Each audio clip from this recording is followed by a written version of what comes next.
Hello, everyone. How are you doing? I hope everything is well.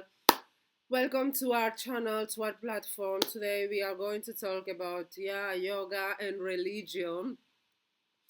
There are some myths about yoga and religion, and there are some people who are still conflicted, and they project many times those conflicts onto others about yoga and religion.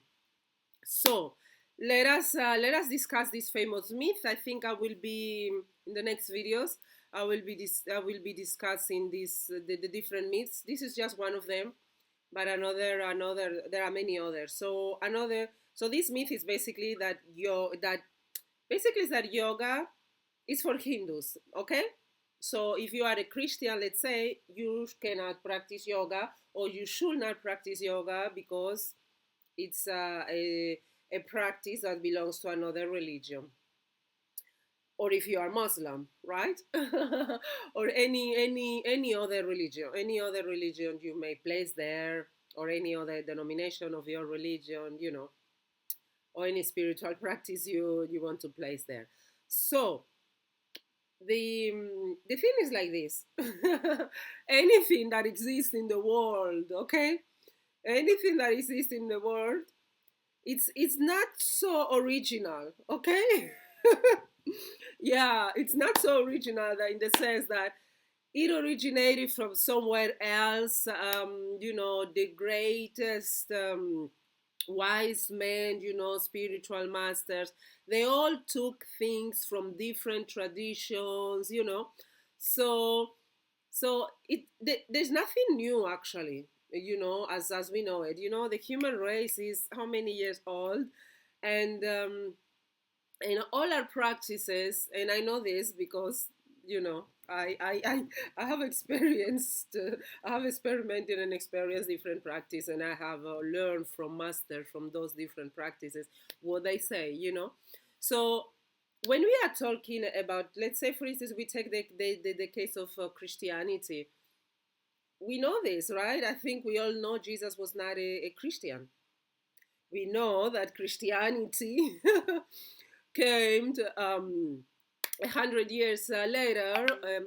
Yeah, 100 years later, when the those early Christians, which were all Jews, those early Christians started to want to formalize the teachings of Jesus, and to give it a little bit more of shape.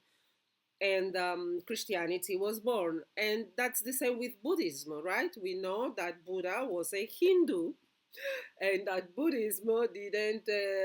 Buddha was not born as a Buddhist, and he did not die as a Buddhist. He was a Hindu, and he practiced all his life the Hindu practice until he died. And it's again some couple of years later that his disciples was like, okay, let us agree on his teachings, and so, and let us put a new name to these teachings, so that we can all have a common understanding. Okay, what we are teaching, and which direction are we going to. So that's a tendency that happens in many, many, many religions. And those religions that are founded this way are like the religion as a gross, how do you say in English, as a, like, the big picture, of the religion. But then we know that the religions, they have thousands of thousands denominations, many of them. Like Christianity, there are more than almost 30,000 denominations of Christianity, and each one of them says these, that, these. That's why so many denominations. And with Buddhism as well, there are different denominations with many, many other faiths, right?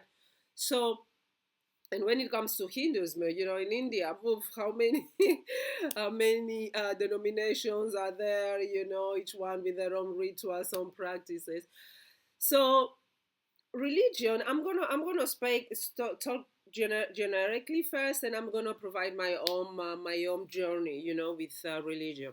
So religion itself has always been there, right? To guide humankind, and there has always been different understandings about how teaching should be interpreted, and out of those different interpretations, different the different denominations were born, okay, of the same religion. Though some people later like to call all the denominations, no, those are not our religions, like, let's say, for instance, right, some people like, oh, Catholics are not Christians, or Mormons are not Christians. I mean, and you can use that with any other faith that you want, okay.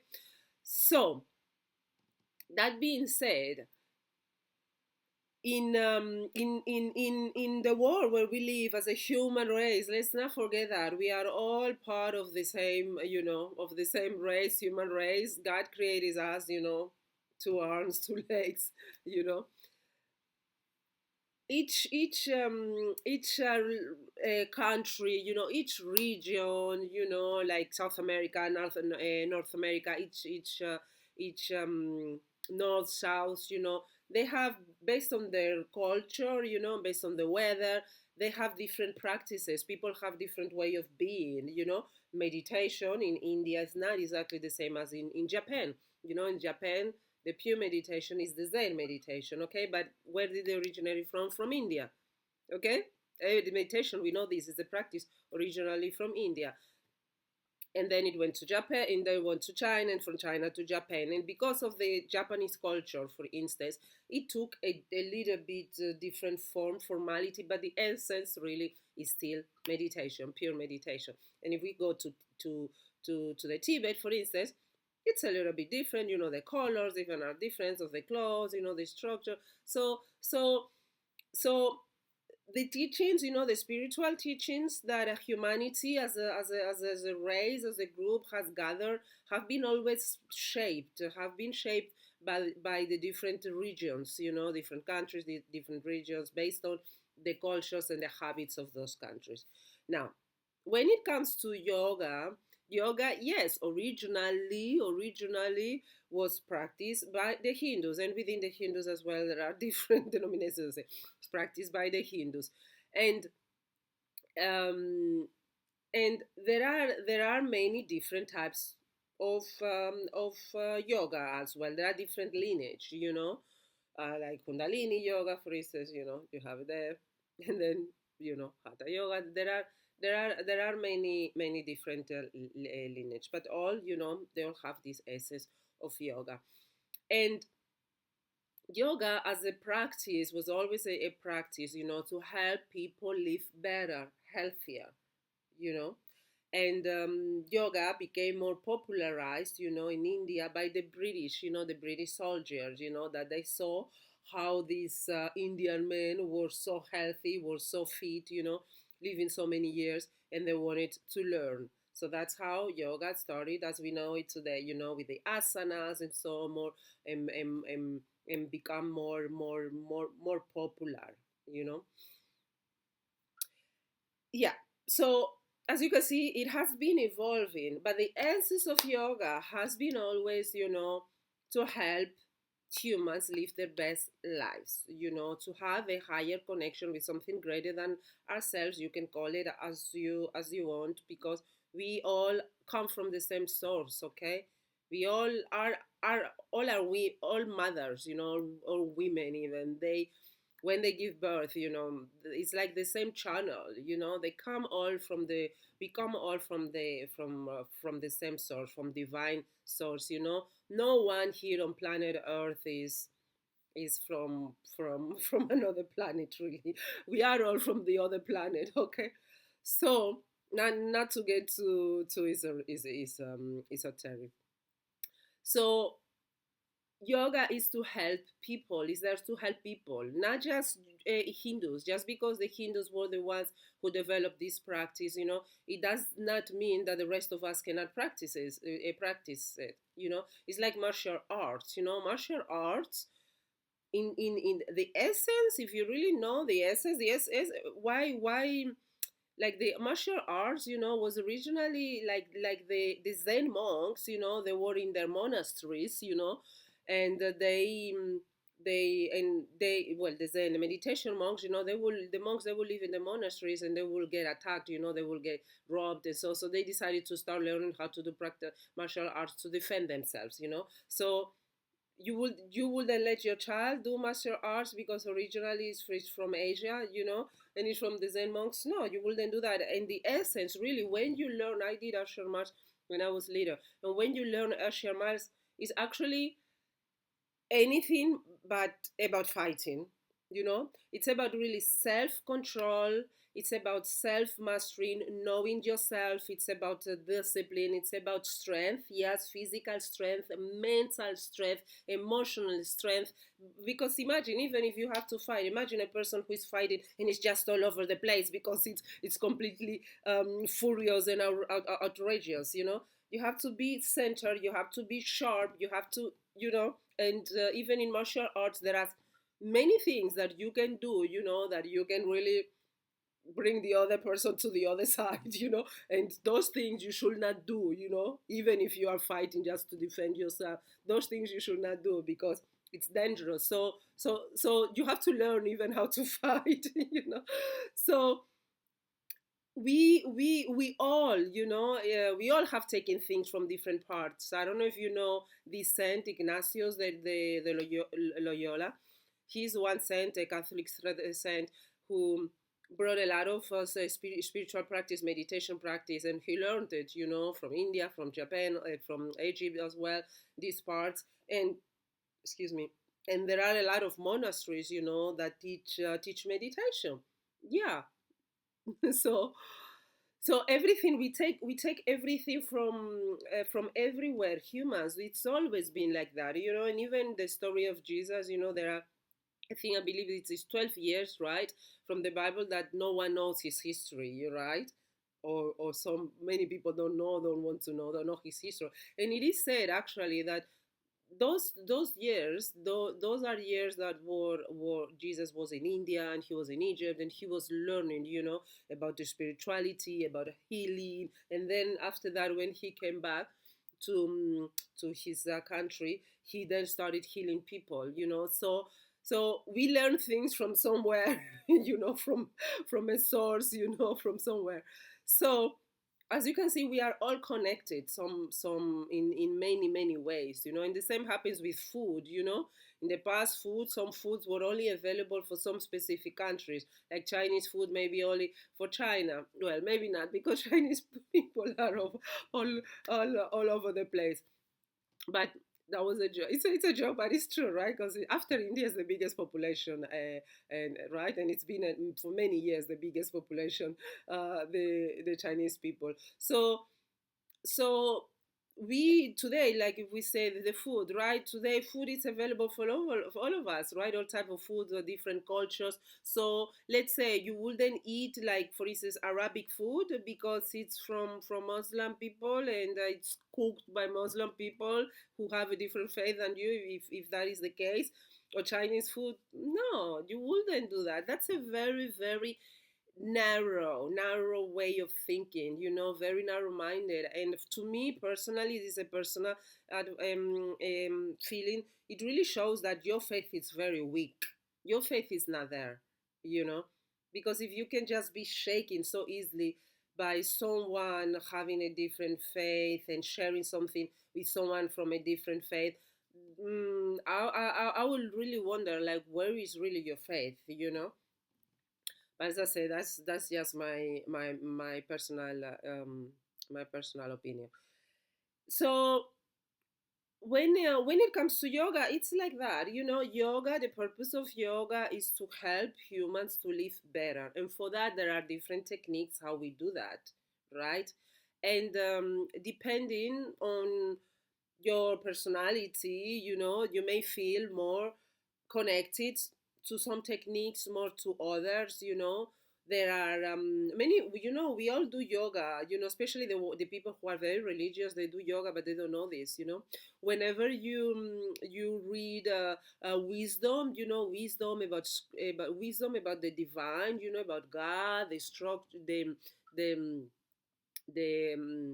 the how our souls, how we are connected to the divine, how we should surrender, our travels to the divine, have faith, that essence that is taught in all religions. So whenever we do that, and we give God the praise, we sing, we pray, repetitively different prayers, and we surrender, we give it all to God, and we sing, we lift God up.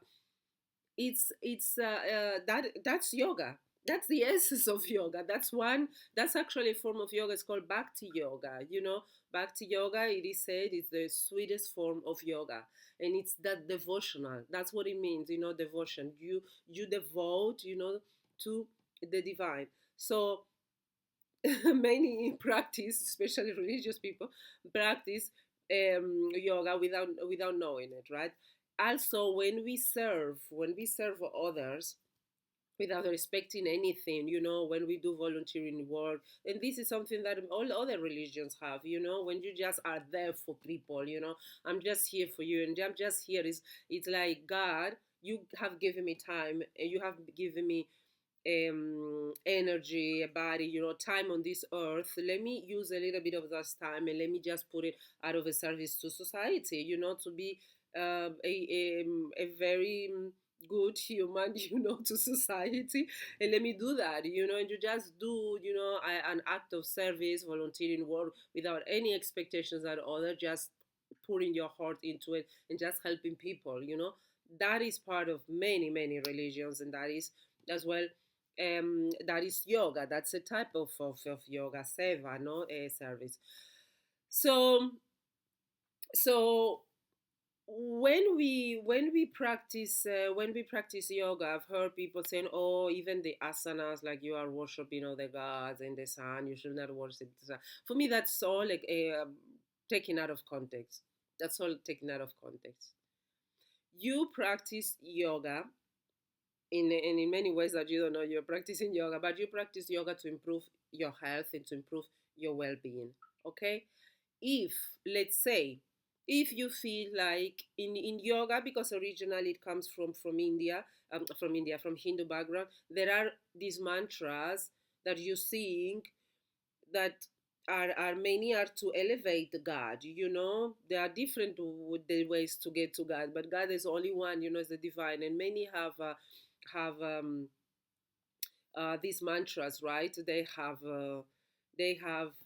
a vibration. They vibrate at a very powerful level, and they have been, there for thousands and thousands and thousands of years. And the vibration that they vibrate, it's really, I mean, I sing Christian songs, and it's not at that level. Sing Christian songs, many of the songs, how old are they? Many of them, they're just even 5, 10 years old.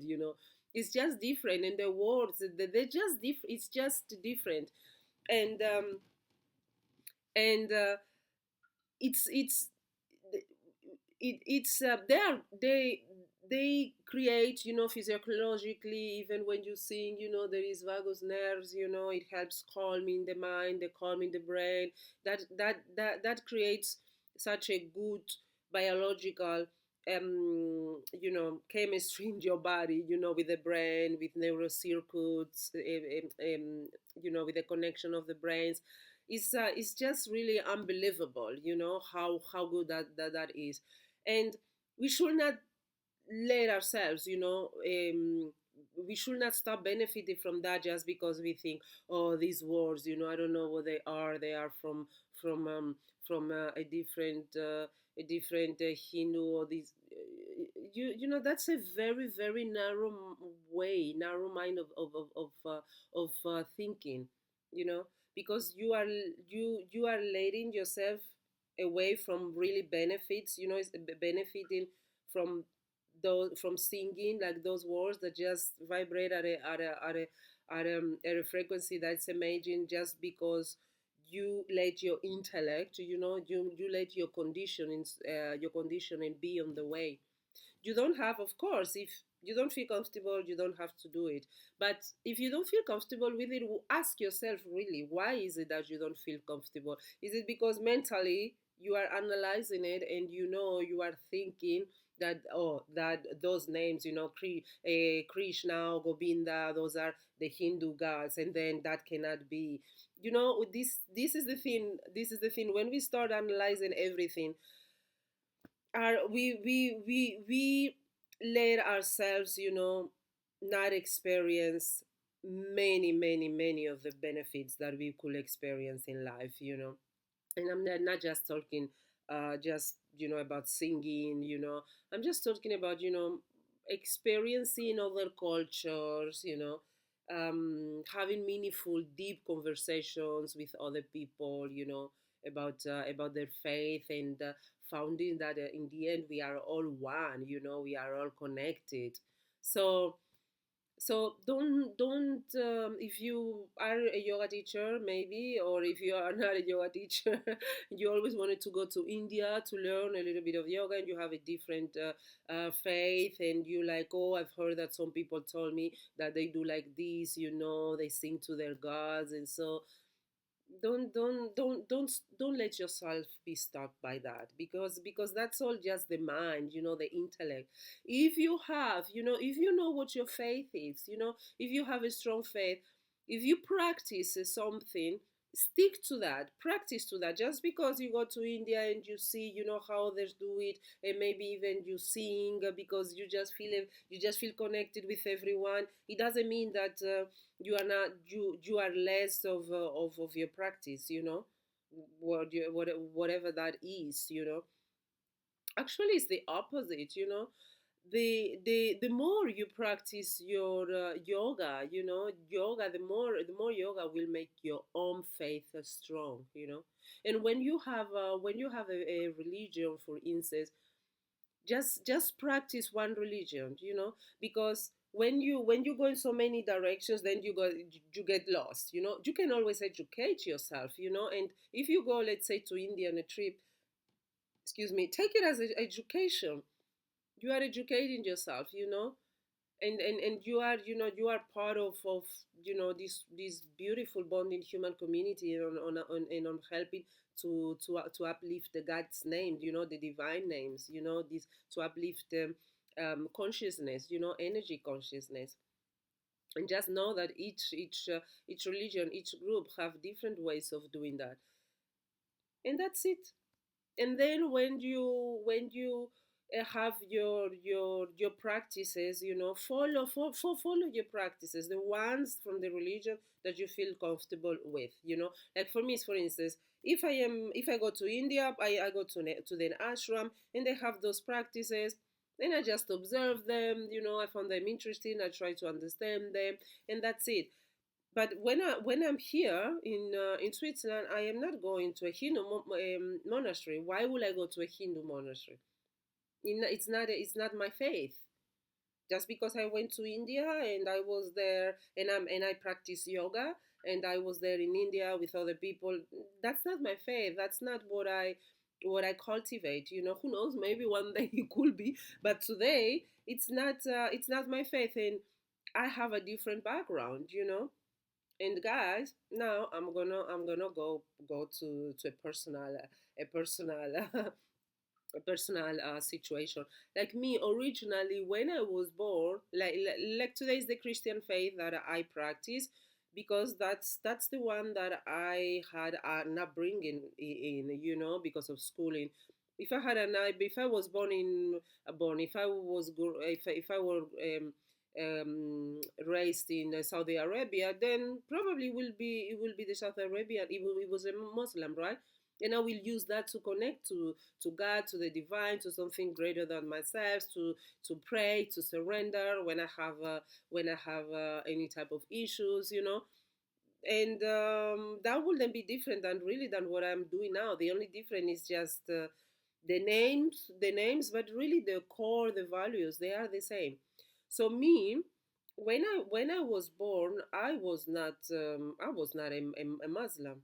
I was not a Muslim. I was not a Christian. I was a Muslim, because um, My background, my family background, from my grandmother's side, they are all Christian, and from my granddad, granddad side, so my father's mother, my mother's father, yeah, he did I say it correctly? So my mother has a father. That father was a Muslim. Yeah. For all that part of the family, are Muslims. So for me, I'm completely used to see both cultures. Any religious group.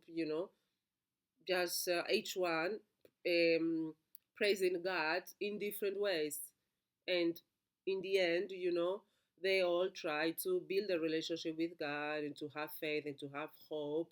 And the way they do it, it may be a little bit different, right? The Muslims, they don't go to church, they go to a mosque and things like that, and Hindus and Jewish, But in the end, we are all looking for that connection this is the history of humankind. Humankind has always searched for different ways to connect to the divine, to God.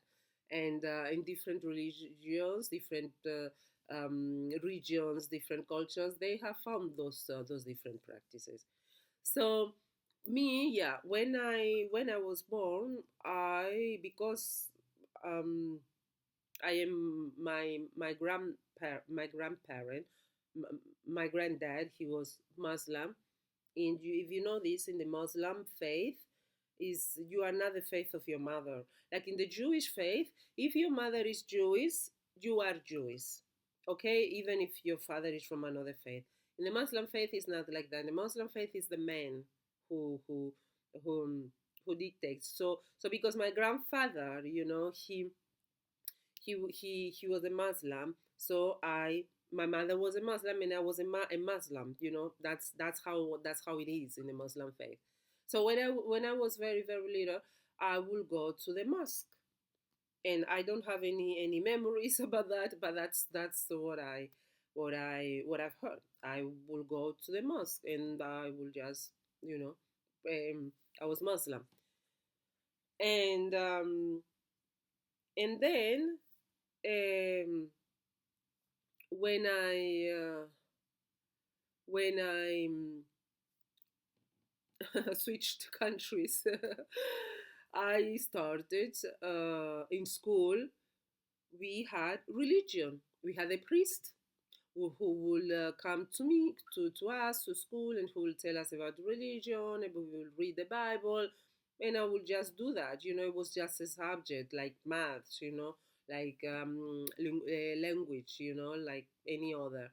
So I will do that, and then um, a few years later, I decided to change to do not that religion subject, because that became optional. You could choose between that one and between another one, and another one was a little bit more about philosophy. Was understanding, societies, in the Greek times, the human minds, and so I chose that one, just out of my own will, just because I thought it could be interesting, to learn. I was always very passionate about the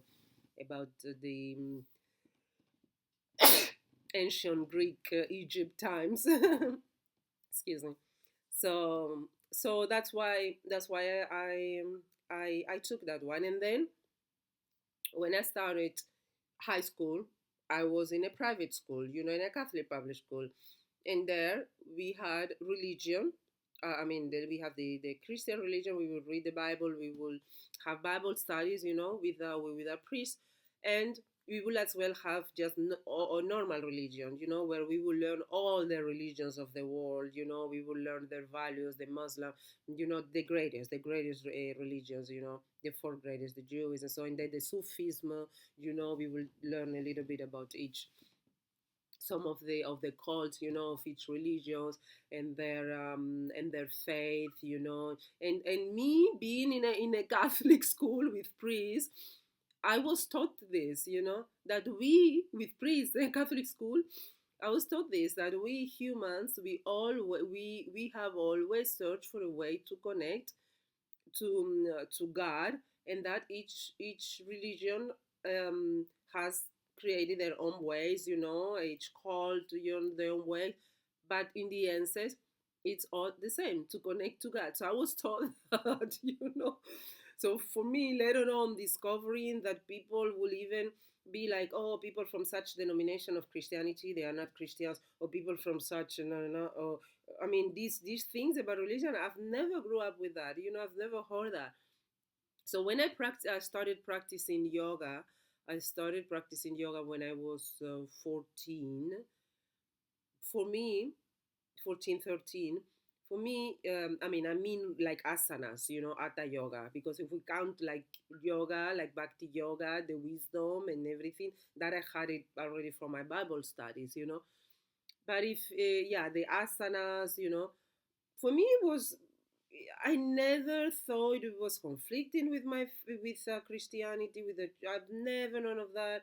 For me it was just a practice. The same way as it was meditation. That's another thing, and other people think that meditations are well conflicts. Christianity, that you should only practice meditate with the Bible. So so I always, yeah, I don't know. I never saw any conflict. I never saw any conflict. I never thought that it was like mixing, even though at the time I was not really a practicant, a practicant, a Christian practicant. For me, religion at school, it was just a subject. Actually, at the time is when I started becoming more interested in Buddhism, and I thought that, wow, this matches more with my philosophy of life. And that's how I started always integrating all these practices into my life as something really that was good to me. I started doing Zen meditation, and excuse me, I started doing Zen meditation, and I was doing it because it was very good to quiet the mind. You become more concentrated. For me, I always looked at all the benefits. So so yoga for me, and now that I've went to India and I've learned it and everything, for me, yoga has never been associated with a religion. For me, yoga has always been associated with well-being, and that is what yoga is. Is the science of well-being, to help you blossom your human potential at all levels. Intellectually, spiritually, emotionally, physically, and that is something that we can all do, and we should all strive to do. We should all want to do, to become the best versions of ourselves. you know so if you ever felt conflicted because maybe someone told you, oh, you shouldn't do that, because don't listen. Don't listen. Okay, don't listen. What I found, actually, many of those people who talk like that is people who really don't know yoga. They just, because stories that they hear here and there, other ideas from other people, misconceptions. I have explained you now. I'm a yoga teacher, and I have all this religious background. So I hope you believe me. So enjoy, practice yoga, and keep eating foreign food if you like it. If it's very good, ginger, it's very good. It's Chinese. And I use it, to do some food bath every night. It's very, very good. So keep, take the best out of each faith. Not faith, but out of background, out of culture. That's the beauty, really, having this experience as human beings, is that you can really shape your life as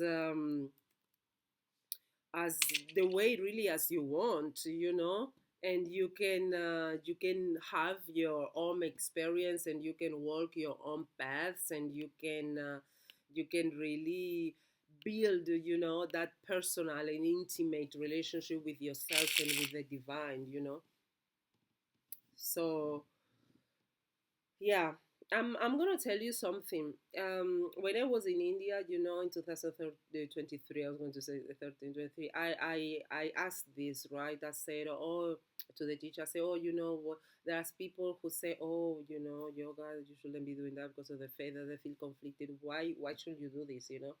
And the teacher, he told me, he was like, when he was in Qatar and he was teaching the yoga, the people there, the Muslims, they were like, the ceremonies, the chanting at the beginning, we are not interested on that because we're just interested in the asanas, because we have heard that yoga is good, the asanas are the physical postures we have heard is good, and we want to do it.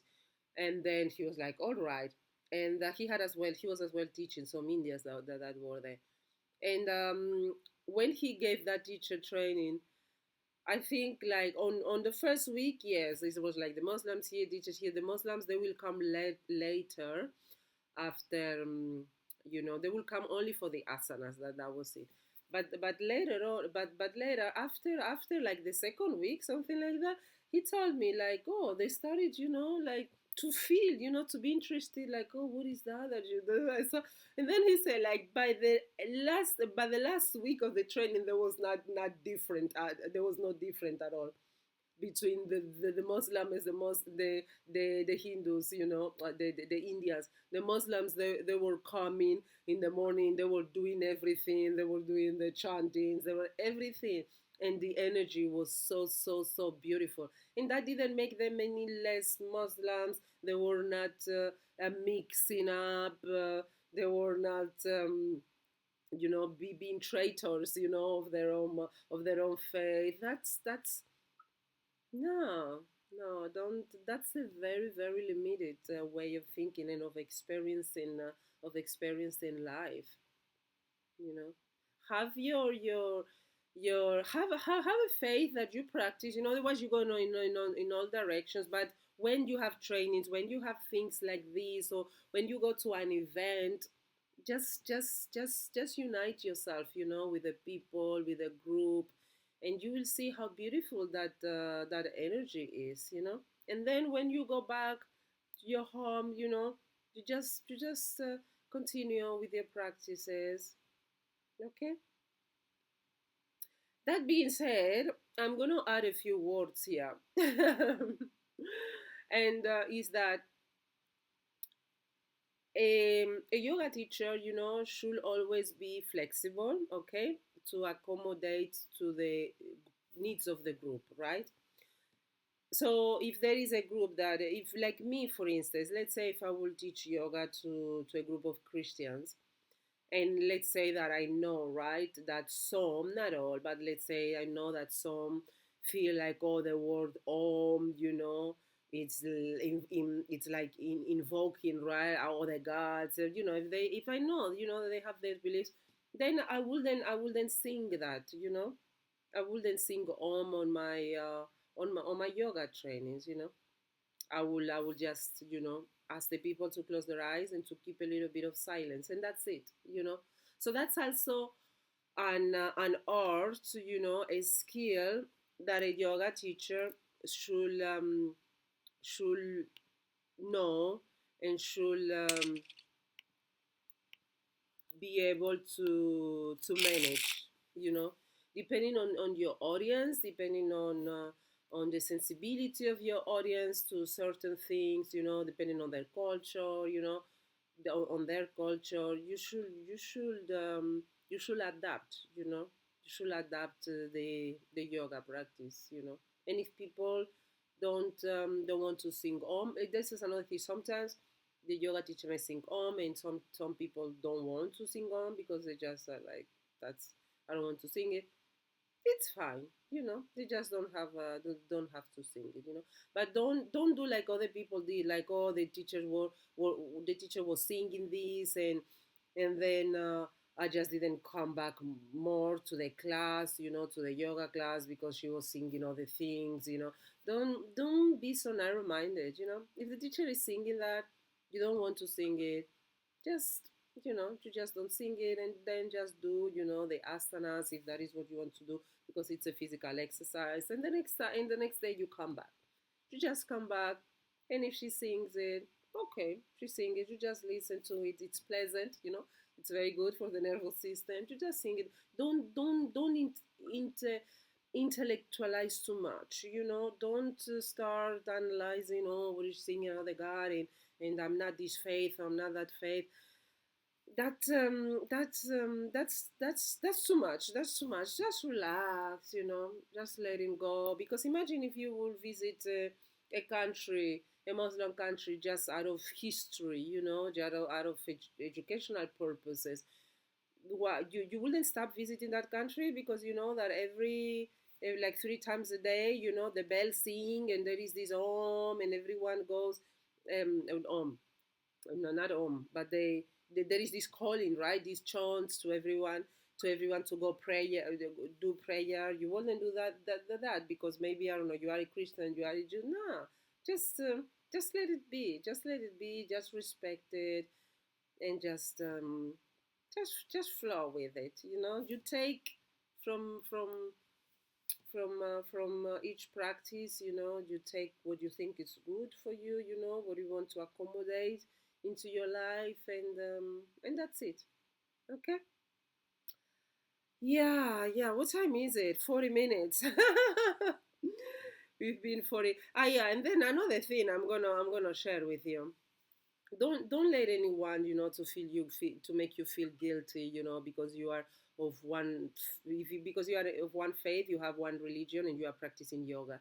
Don't allow their judgmental minds, you know, of, oh, you are mixing. Like, you know, I had this on my recently. I went live, I think it was before yesterday, or 3 days ago. Someone told me, well, on my profile, you know, my profile, I have a psalm verse. You know, it's a Bible verse, and it says, "Be still and know that I am God." You know, that's my favorite one because for me it's all about surrendering. You know, it's just about knowing that God is taking care of everything. God, you know, not. Muslim God is of me, God, you know, God the divine, you know. And because I live in because of my background and because I live, you know, in this part of the world where the Christian faith is the one that is practiced, that's what I practice. Finished. If I was in Saudi Arabia, say before, I will practice Muslimish culture. So that's it. That's why I practice Christianity. It's not because of any other reason. So someone told me, yeah. So my profile, I haven't. It's not written I'm Christian. Just like that Bible, that verse. And actually, it's funny because just a second, guys. I found it very like the person said, oh, you are in your profile says that you are a Christian and you practice yoga. It's not that mixing. And I was thinking, well, my profile doesn't say that I'm a Christian. It just says one Bible verse. It's like if someone will have a Bible verse about what's the name what's the name of this about Buddha, for instance, or about Confucius. Does that make them someone who is a Buddhist or someone who is a Taoist? No, not necessarily. But in my case, I'm going to say yes. I'm very practicant of the Christian faith, and then yeah, he's like, oh, it's not that mixing. The mixing. It's not that mixing with yoga. And first of all, your relationship with God, how you relate to God, to the universe, to something bigger than yourself, to the divine. That's personal. Okay, that's a personal relationship. That's like between a woman and a husband. No one has anything to say. So the way you go about having a relationship with God, no one has anything to say about that. And when it comes to me personally, as I explained, it's just happened that in this part of the world, and I've decided I chose a faith because for me having a relationship with God is the most important thing, and developing that relationship with God is the most important thing. So I needed to choose a way to develop my relationship with God. And as I said, If I was in another country, maybe my way of developing my relationship with God will be through Muslim practice, for instance. But in this case, I'm just in West Europe, so that's the only only reasoning. So so don't let anyone, to, especially, people who, anyone, but especially people who don't know you from anywhere, people online, or don't let anyone to, to project their insecurities on you. Because for me, when someone talks like that, for me, it just shows, you know they're narrow-minded, and it shows that they have a conflict, you know with their faith, or and with other people, but especially they have a conflict themselves, and they project it, to other people, because many times it's just ignorance, because they don't really know what is yoga in this case about, and they have just heard here someone saying, no, you should not do it, because that's not just a physical practice, it's a spiritual practice, and things like that, and it's people who don't know really anything about yoga. So don't, excuse me, so don't listen to people who don't know anything about what they are talking about, so so choose by yourself, choose how you want to relate to God, how you want to develop your relationship with God, and don't let anyone to decide for you. That it's something completely personal. There are people, for instance, I don't, just to give you an example, right? There are people who are Muslims, and you know they, well, I'm not gonna say anything. What I'm trying to say is that be you, live your faith, your journey, your intimacy with God, closely tied. Spend every day with time with God. Talk every day with God. Invite God, the divine, in everything that you do, and use the name that you want, because because in the end we are all one. There is a God that created all of us, and He's the creator of heaven and earth. So He's majestic, and He loves all His children, however they are. Okay, so don't let religion, don't let anything, divide you from your neighbor. Okay, love your neighbor thyself. Okay, love love your neighbor, love yourself. You're the first person to love yourself, and if you love yourself, you will then love your neighbor as well, and that's it. It doesn't say love your Christian neighbor, love your Muslim neighbor.